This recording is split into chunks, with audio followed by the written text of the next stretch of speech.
Tonight here on the Hill, where was this last night? I don't debate as well as I used to. But I know what I do know.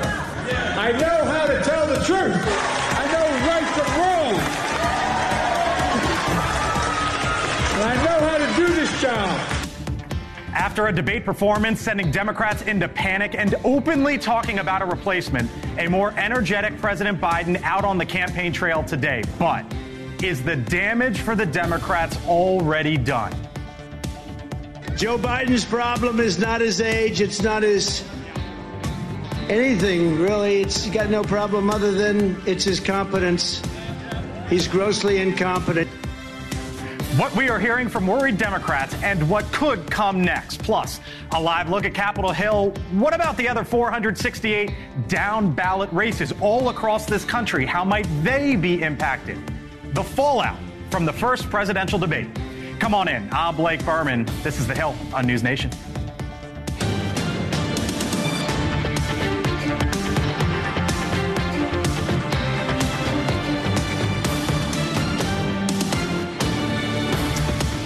And good evening on this Friday night. I'm Blake Berman. Welcome to Washington, where tonight the Biden campaign tells me that President Biden will not be dropping out of the presidential race.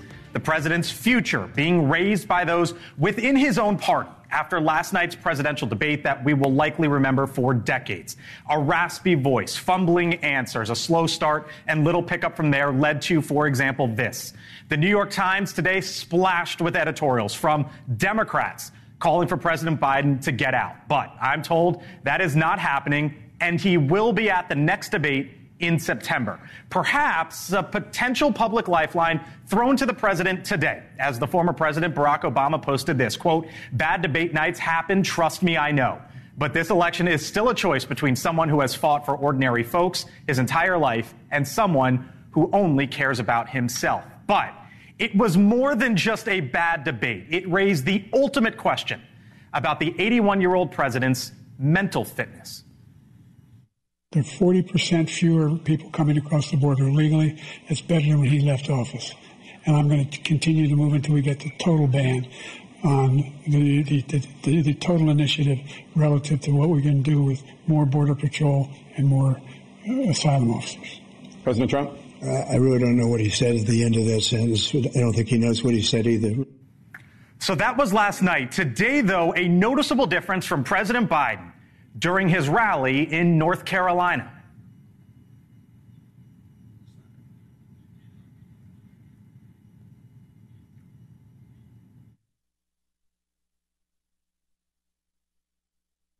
I know, like millions of Americans know, when you get knocked down, you get back up.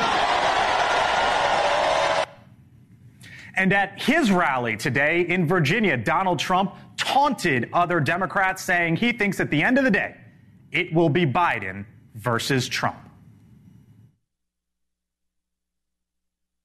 Many people are saying that after last night's performance that Joe Biden is leaving the race. But the fact is, I don't really believe that, because he does better in polls than any of the Democrats they're talking about. So where does President Biden go from here? And can anything that we saw last night erase what we witnessed? Joining us here on the Hill, Chris Steyerwalt, host of the Hill Sunday, senior fellow at the American Enterprise Institute, Julia Manchester, national political reporter for the Hill, Scott Bolden and Lauren Wright, both NewsNation contributors. Hello to you all. Nice to have you all in on this Friday. Huge night. Clearly one of the biggest moments in politics, Chris, in quite some time. I am told that he is not dropping out.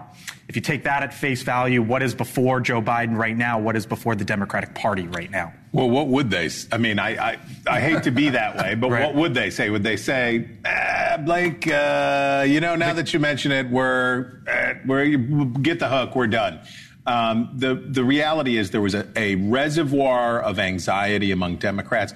It was a little bit more than a year ago that Joe Biden was on stage at the Air Force Academy's graduation, and he tripped over a sandbag and he fell down, and it was horrifying. Right. It was a panic moment for the whole country. Our commander-in-chief had just face planted up there, and for a year, Democrats have been doing this dance where they say, this seems bad, this seems bad, this seems bad. And then they go, her report, we can think of other instances along the way where Democrats have talked themselves back into this is okay. What changed last night was the magnitude of the moment.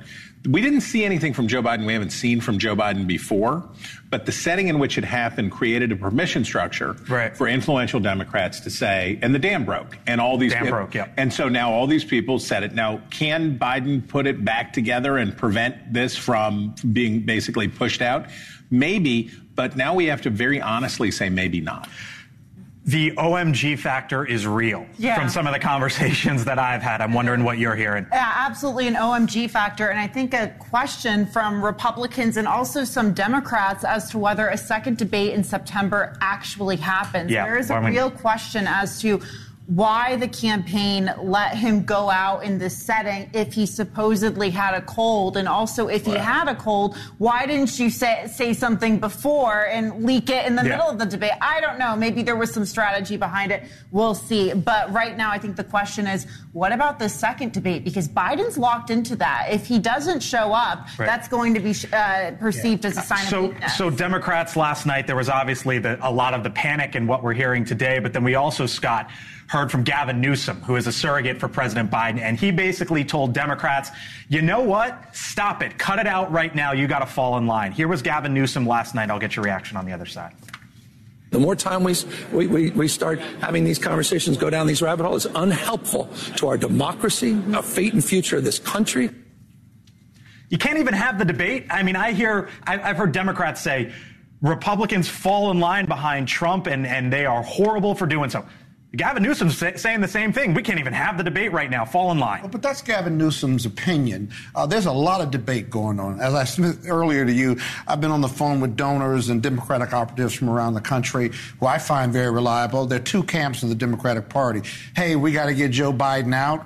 And then the other half of my conversations have been, everybody breathe, everybody exhale. Let's figure out what the polling is going to say. And let's really look and analyze his performance, which was a low energy performance. Biden's been inconsistent at best. And that is, in my conversations with him at Morehouse College, the State of the Union, you have this high energy, really sharp 81-year-old who gives you confidence he can lead the country. And then you have the debate last night, which was horrifying. So let me ask you this, because I have seen a million articles about what a second Donald Trump term could look like. It's not a day goes by where reporting on possible Trump policy. I have yet to see it with President Biden. And the reality is he's 81. He would be 86 if he's reelected. And is that what we're going to get going forward, Scott?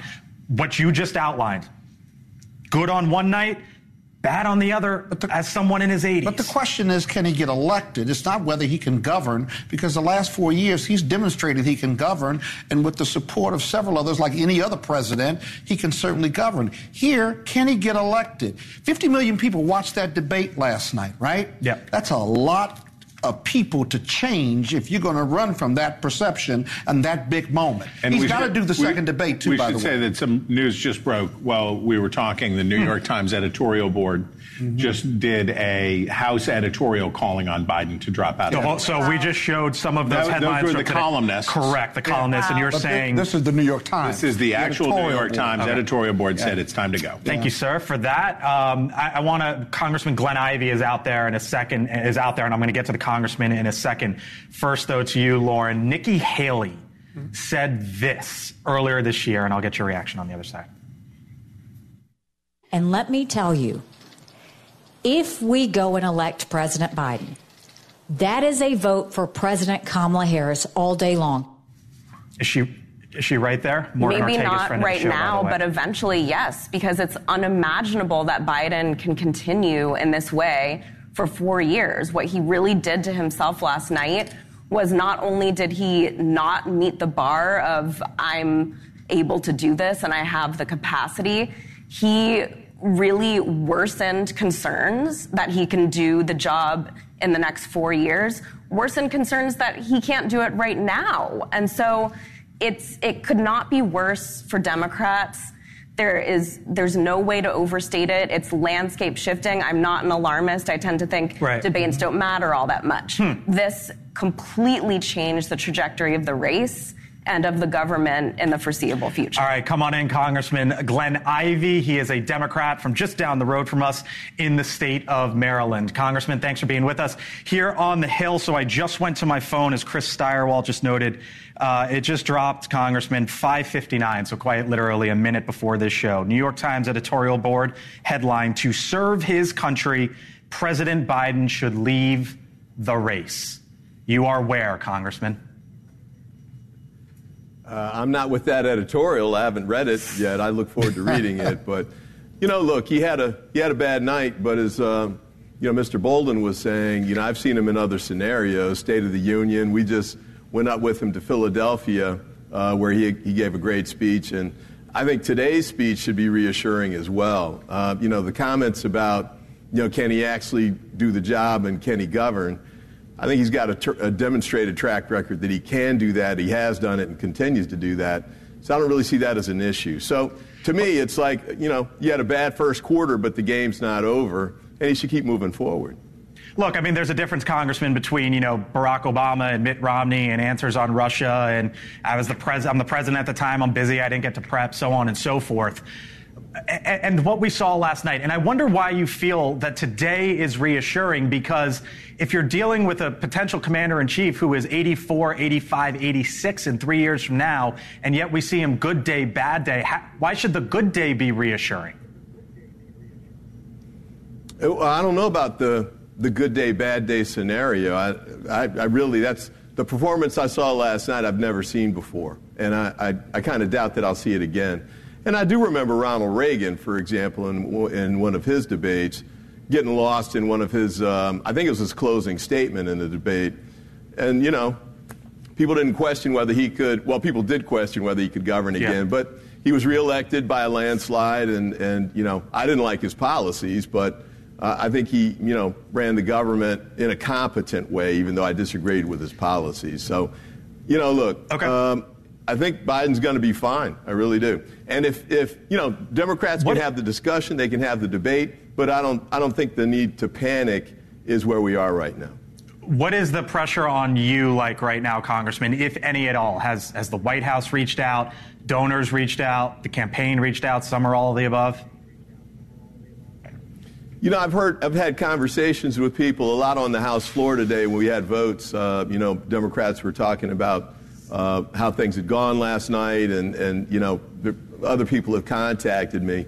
The things you're seeing from the New York Times, I think there's going to be some more of that, but I think it's going to run its course. As long as he stays on track with the campaign in the way that he did today and the way he has before this, frankly, I think he's going to be fine. I think we're going to find ourselves in September with a new race, we've got a lot of work that we have to do as far as reaching voters, especially on the economy. But if we do what we're supposed to do, he can win this race in November. Speaking of your colleagues, Congressman Jamie Raskin, Democrat from your state in 2017, Nancy Pelosi, of course, the top Democrat as the House Speaker, they proposed legislation which would set up something known as the Commission on Presidential Capacity to discharge the powers and duties of the office. It was Democratic legislation at the time that they said should be in play for the current president, then Donald Trump, and any future president. It called for a 17-member commission, including physicians and psychiatrists, to, quote unquote, carry out a medical examination of the president to determine whether the president is mentally or physically unable to discharge the powers and duties of the office. Here was Nancy Pelosi at the time, sir, and I'll get your reaction on the other side. Congress has a constitutional duty to lay out the process by which a president's incapacity and the president of any party is determined. Of any party. That's what she said. Is she right? I don't know that I would necessarily object to that. I don't know what all the details are, and I would note that, some of the leadership during that era, I think Ms. Pelosi was in her mid-80s, as were Steny Hoyer and Jim Clyburn and, Senator Schumer. So I don't know that the age is, the number is the key factor there. But my recollection is that came up because there were questions raised about Donald Trump and his erratic behavior and frankly, and she said at the time, she said at the time it had nothing to do with Trump and it should be to any president. And I'm just, she said it then. And we have now two candidates who would be in their 80s in a second term, and that's why I bring it up. Like I said, I don't know that I would object to that necessarily, but, the Trump issue, that, as I recall it, was not so much, that he was losing, an age issue, but, he was just being reckless, as he was last night in the debate, and putting the country at risk. Congressman Glenn Ivey from the state of Maryland, I want to note to our audience that there are not a lot of Democratic members of Congress, like the man who you see on our screen right now or are listening to on Sirius XM, coming out on television today. And so, Congressman, we thank you for taking the time out to speak with us, what you're hearing, and how you're defending the president. Thank you, sir. Talk to you soon. Thanks for having me on. I appreciate it. You got it. Real quick, Chris, he says new race in September. That is that the hope, the aim, the goal for Democrats right now? Well, certainly you can say they've managed expectations for the next debate. There is getting to be this can't nation where do you reach a tipping point? When the New York Times, and I don't want to make too much out of it, when the New York Times editorial board writes a House editorial and calls on a sitting Democratic president to step out, you just wonder at what point it becomes enough for enough Democrats to say, you got to go, sir. All right. Still to come here from the Hill over the next 44 minutes or so. What does Donald Trump do now with his vice presidential pick? There are a few names that are floating around. Plus, what would it look like in the case the president listens to the calls to step aside? Or how would this even work if Democrats try to force him out? You just heard there from the New York Times. Steyerwalt's going to break that down on the other side of the break. You're watching The Hill here on NewsNation. I've got what you need, America. I've got what you need right here. Got the stuff.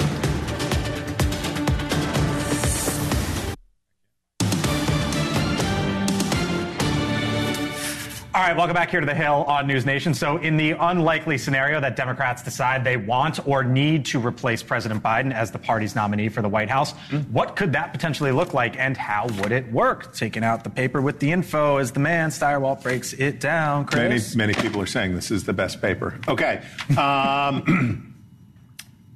How easy would it be to remove Joe Biden as the Democratic nominee? Not very easy. Read here the Democratic National Committee bylaws. Delegates elected to the National Convention pledged to a presidential candidate shall in all good conscience reflect the sentiments of those who elected them. What does that mean? There is a way that you could say that in good conscience you can't vote for Joe Biden because you think, or you can't give the delegate that's pledged, can't support Biden because he's too old, too infirm. You can't do it, you would say. But that's probably not going to happen because how many would you need? I want you to look at the pledged delegate count. Now, these people are all bound to support Joe Biden. Look at that number. So he has 3,894. He needs 1976. Do you think that there are 1,919 Democratic conventioneers who are delegates who are willing to say, yep, I'm doing it. I'm going to burn it down. I'm going to violate the rules. I'm going to say it's for conscience. I'm going to do it. It's possible, but it is extraordinarily unlikely. So what could happen? What could happen is that senior and respected people in the Democratic Party, we're not talking about Barack Obama. He and Joe Biden don't have that kind of relationship. But let's say a Jim Clyburn. Let's say people who Biden esteems and who are esteemed, Dick Durbin.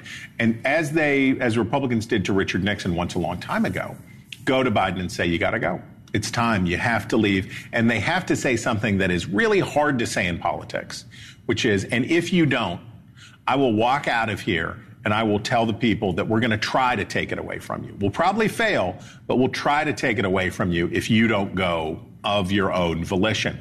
And let's say that happened. What would happen then? Well, see here. Okay, so there's Biden's number. We remember those pledged delegates. But who are these people sneaking in underneath? More than 700 superdelegates. What, prithee, is a superdelegate?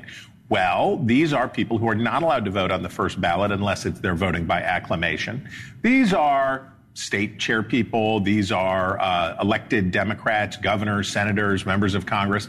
These are the establishment of the establishment.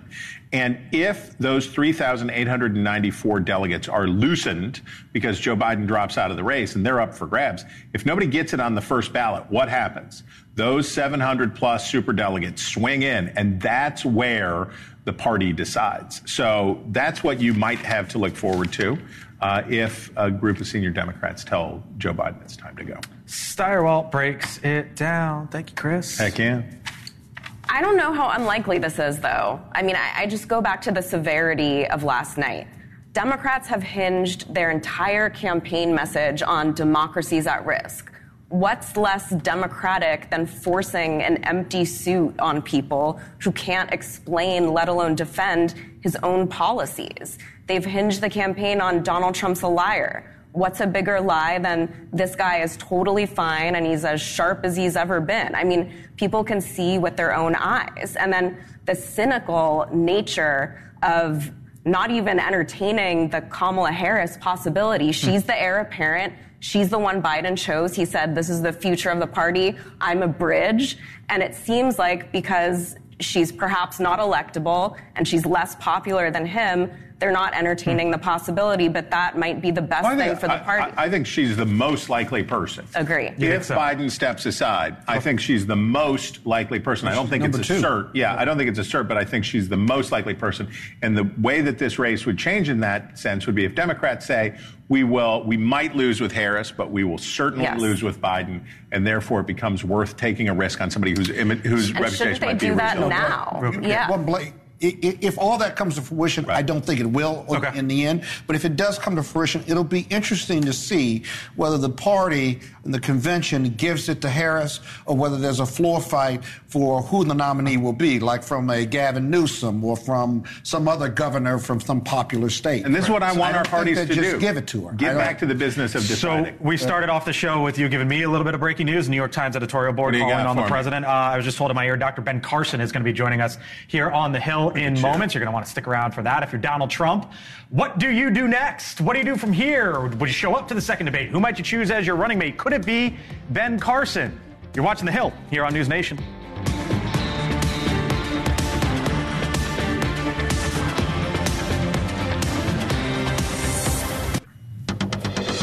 All right, welcome back here to The Hill on NewsNation. Former President Donald Trump hitting the campaign trail today in the state of Commonwealth of Virginia after last night's disastrous debate against President Biden, the former president, wasting no time going after his rival.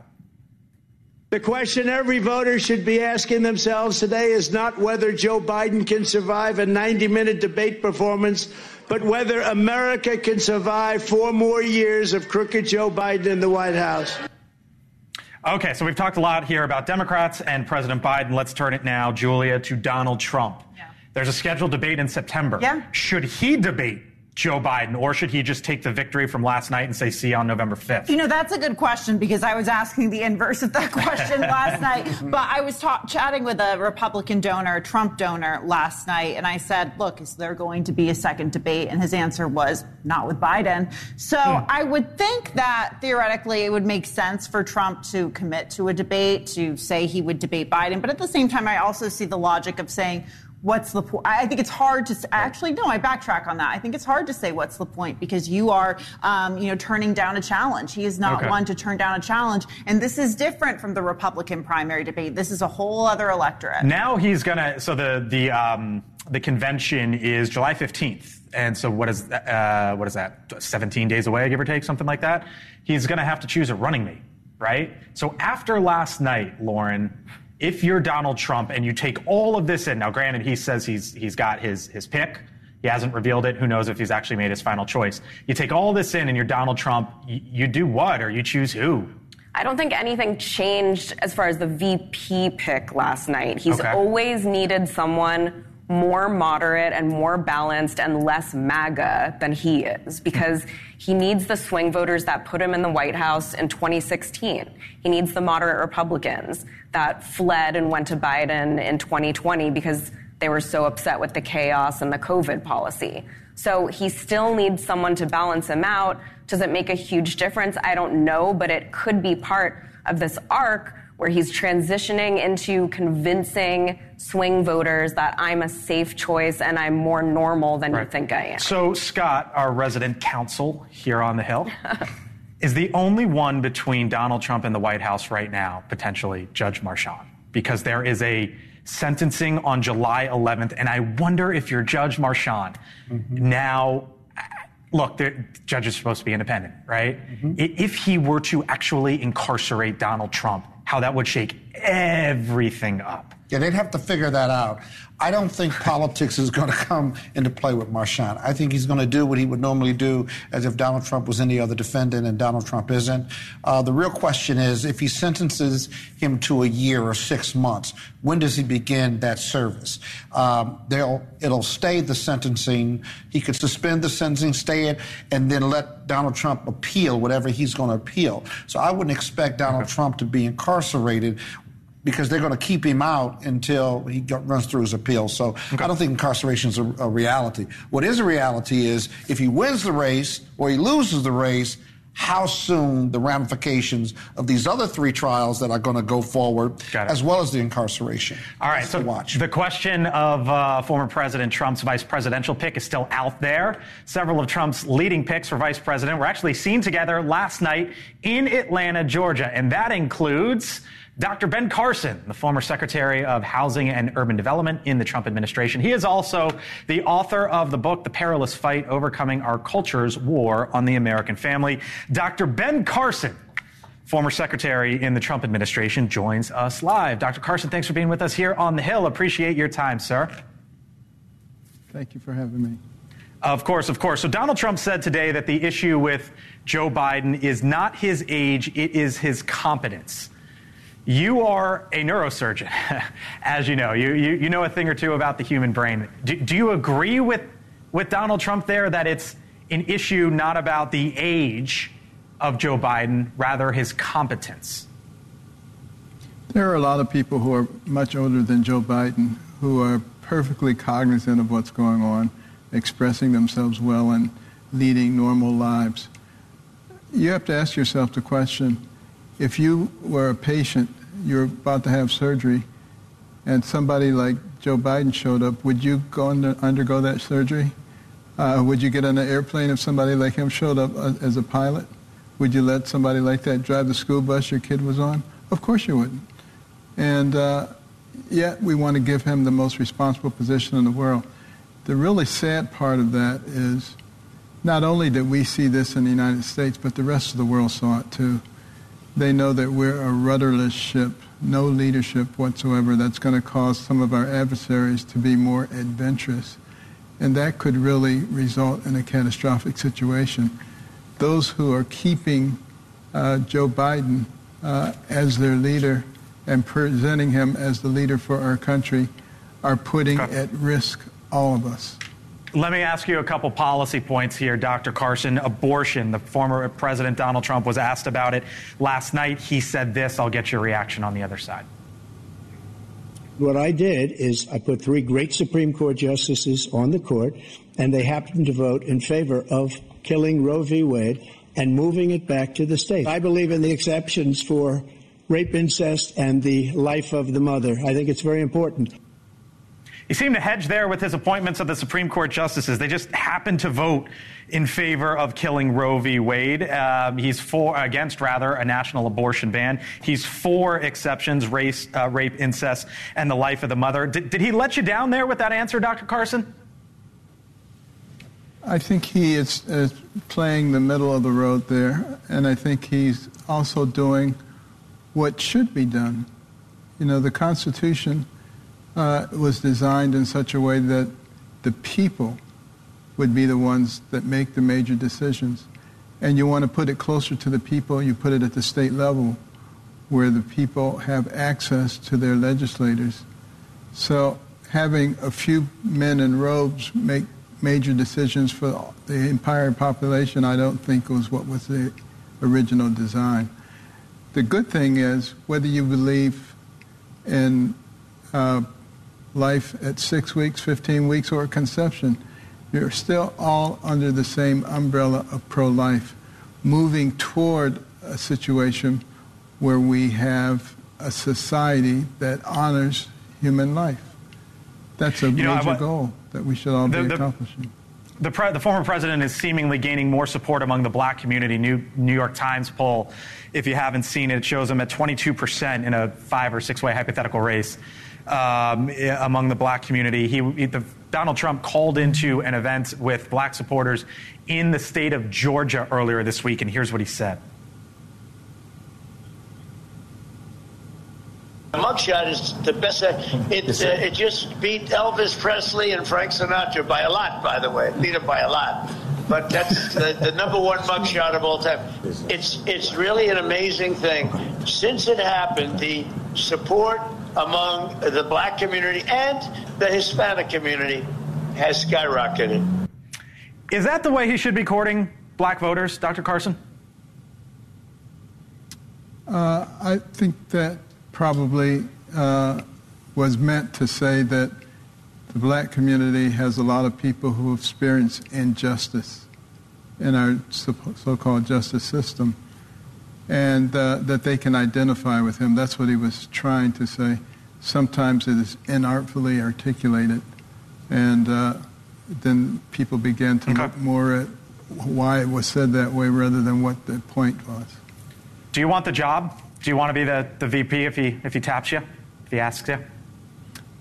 Well, I am dedicated to trying to save this country. That's why we have the American Cornerstone Institute.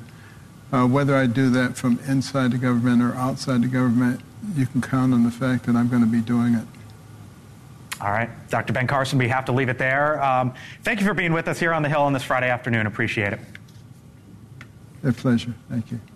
You got it. You spoke with him about a week ago or so. I wonder what you heard there as the focus starts to sort of, he's getting in the limelight a little bit more and more here. He's in the limelight a little bit more and more, but his capacity to hold on the question of abortion and questions of life, and this is the story of the better it looks for Trump, the more the factions within the Republican Party line up to try to hold their little place, right? Because who do they get and how do they get it? So whether he gets to be the running mate, whether somebody else gets the running mate, this is about marshaling your forces. And a year ago, Republicans thought, it's not probably going to happen. It's probably not going to happen. Trump probably can't do it. Right. Today, and this will actually, by the way, affect Donald Trump's choice, probably in a negative way, that Donald Trump's riding very high right now. Yeah. And who he picks as running mate, he is probably not willing to listen to the professor and people who say, be careful, pick somebody smart, pick somebody who will appeal to the middle. He might be saying, give me J.D. Vance. Give me J.D. Vance. I want the man with the beard. Get him up here. All right. Still to come here on the Hill. How does last night's debate impact the third major candidate, I guess you could say, in the race? We'll look at what it means for RFK Jr. next, plus some new numbers out from DDHQ and some reporting from Julia Manchester. Stay with us. Yep. Ooh is right. Yeah. NewsNation, America's fastest growing cable news network, is now in more homes than CNN and MSNBC. Looking for a news network that respects all Americans? You have a new home. NewsNation is news for all America. Robert F. Kennedy Jr. didn't qualify for last night's presidential debate between Donald Trump and President Biden. He streamed his own debate on X and pulled in some 6.9 million views, they say. Now, we don't know if RFK Jr. will qualify for the next debate, but he told our Chris Cuomo that he will be on the ballot, he says, in all 50 states. I'm going to be on the ballot at this point in every state by mid-July, but I'm going to have the the DNC suing me in every state, so to get me back off of it again. What'd you hear there? Around the table we go. I'll start with you, RFK Jr. last night. Someone who was much more optimistic than he was 24 hours ago. More optimistic, you think? Yes, because now people are unable to decide between these two horrible choices. And he offers a third, and that's been his message all along. But he's not on enough ballots. Why is he running? He can't win, and we've got a lot of promises. So I want to see action. I want to see him on the ballot. I want to see him in the debate, and then we get that fair choice from a third-party candidate. But he's not going to win under most circumstances So why is he doing this? Do we think he gets on all 50? You know, I think that's going to be a pretty tough task. Tough task, okay. But right now, I think this gives him a bit of a bump, a sugar high. I think you're going to have a lot of voters who were undecided, who tuned in last night and said, oh no, whether it was with Biden's performance or some of Trump's falsehoods that he was talking about, they're going to get curious about RFK Jr. The question is, can RFK Jr. appeal to that broad swath of voters and keep them in? What'd you hear there? He had a long taper from about February to March down to, and so he lost about a third of his overall vote share. Will some of those people come back who left RFK to go to Biden, to suck it up and go to Biden? Will some of them come back to RFK Jr.? I'm sure that they will. You know, Julia, one of the things I was thinking about last night as I was watching this debate was, okay, we're obviously focused on the top of the ticket, right? Rightfully so. Trump, Biden in the same room for the first time together in 4 years. But I'm sitting there and I'm going, wait a minute. There's the other 435 in the House. There's the 33 in the Senate. And in those House races, it's like a few dozen, give or take, that are lean or could flip. What are you hearing down ballot as it relates to Democrats and, again, the OMG factor? Well, I will go even further down the ballot. Okay. Because remember, there are a number of statewide and local races happening this election cycle. And interestingly enough, the Republican State Legislature Committee sent out a memo to reporters asking, reporters to ask these 3 questions for Democrats running for statewide office. Do you feel confident in Joe Biden's debate performance last night? Is Joe Biden up to the task of combating the border crisis and lowering the price of rising costs for Americans? And 3, while the DLCC, that's the RSLC's Democratic counterpart, remains all in on Joe Biden, should Joe Biden be replaced on the Democratic ticket? That's the big factor here. These Democrats, whether they're running for Senate, House, state legislature, local, maybe even some local races, they're going to be asked about not only his debate performance, but also his mental acuity, his mental agility. Now it's a real question, and my colleagues Michael Schnell and Mike Lillis have been all over Capitol Hill today talking to House Democrats, and there is a real concern among House Democrats right now that they've talked to who say that they don't know whether Biden is the best person to articulate the party's message. So there you go. You teed me up. I didn't know you were going to do that, but teamwork makes the dream work. Hakeem Jeffries, the top Democrat in the House, show what he said earlier today. You use the words. Until he articulates a way forward, speaking of the president, in terms of his vision for America at this moment, I'm going to reserve comment about anything relative to where we are at this moment other than to say I stand behind the ticket. Yeesh. That's huge. And that's very different from what we've heard from Barack Obama, from Hillary Clinton, because Hakeem Jeffries knows that he wants to win a majority in November, and he knows that Republicans are itching to tie his conference to Joe Biden. So he's being much more cautious in how he approaches this. Very much so. I mean, that statement didn't say a whole lot. But look at this irony. A year ago, Biden and the Dems wanted to keep Donald Trump and no one else to run against. And now, 5 months out, the Republicans want nothing more than to keep Biden as the opposition. That's a good point. Just think about that. It's incredible. That means we got another 5 months. Anything can happen. Hope springs eternal for the Dems. Yeah, the longer Democrats drag this out, though, like the shifting Jeffries comments, the more disingenuous it seems. Because then it's more of this, well, let's wait and see. We care about the polling. Let's give it a chance. What's changing? We saw what we saw. Voters saw it. And so better to make a decision and move on, but that's not what they're doing. But if he gives stronger performances. He can't fix the problem he has. Let's say he gives 3 straight strong performances. You think he can fix the problem? Well, I think he's been inconsistent. I don't think he's a failure in regard to being able to lead or to campaign. You saw a strong performance today. And so, listen, I'm not running from the debate performance, but if he continues to give a strong string of strong performances, then what? Do you still want to replace him? I doubt it. You, sir, have the best Sunday show on television. So good. The Hill Sunday with Chris Stirewalt, 10 a.m. Eastern here on NewsNation. You are going to be speaking with Michael Whatley, I believe, right? The head of the Republican National Committee. Chairman of the RNC. What do you expect to hear out of him?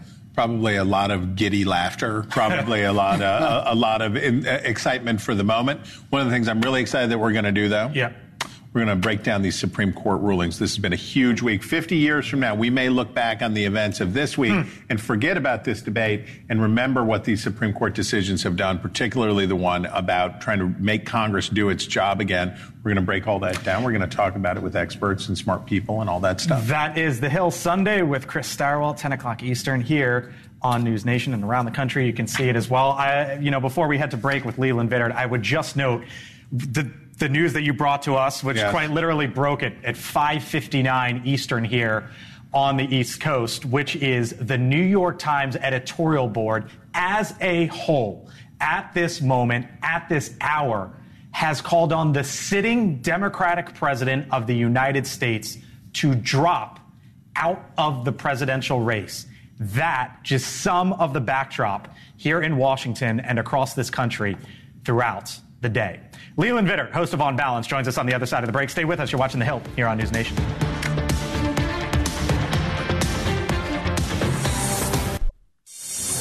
All right, so before we say goodbye here on The Hill, we've talked about the debate, obviously, and the consequences of all of it last night, what happened, how Democrats are reacting. But years from now, maybe even decades from now, when you think about what might we remember, is it this? The question every voter should be asking themselves today is not whether Joe Biden can survive a 90-minute debate performance, but whether America can survive 4 more years of crooked Joe Biden in the White House. That is not the right soundbite. Do we have it? Let me know, because it's about golf, and I really wanted to talk to Leland Vittert about it. Host of On Balance. Trump and Joe Biden going back and forth on their handicaps. What struck me about it is how many times have you and I heard that conversation? Oh my gosh. In a clubhouse or at a nursing home with the way they were arguing back and forth about their handicaps. And I have never played with either of the men. I don't think you have either. Nope. But I've talked to a lot of people who have played with both. Yeah. And what that is called is a vanity handicap. Okay, that's what happens when you're the president of the United States and everybody gives you 15-foot putts. Here's the thing. When you are a low handicap, you do not brag about how low your handicap got when you were on the job, because then the question is, how did your handicap get so low when you were working? If you're bragging, when I was the vice president, I got my handicap down to a 6. Mr. President, how much were you playing golf as vice president? I mean, come on now. My word. No.